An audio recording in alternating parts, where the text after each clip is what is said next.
Welcome to our channel.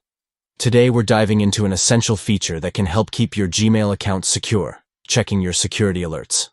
In this updated guide, I'll walk you through the simple steps to see any recent security activities on your Gmail account using your Android device. First, open the Gmail app on your Android device. Once you're in, look to the top right corner of the screen for your profile picture. Go ahead and tap on it. Next, you'll see a menu pop up. From there, tap on Manage Your Google Account. This will take you to a new screen filled with various account settings. Now, swipe to the Security tab. This section is crucial as it contains all the important information about your account's safety. Finally, scroll down a little and tap on Recent Security Activity. Here, you can review any alerts or activities related to your account's security.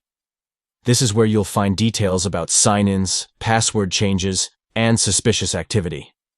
By following these steps, you can easily stay informed about your Gmail account's security status. Keeping an eye on these alerts helps you take proactive measures to protect your personal information. Thanks for watching. If you found this video helpful, don't forget to like and subscribe for more great content. Stay safe online.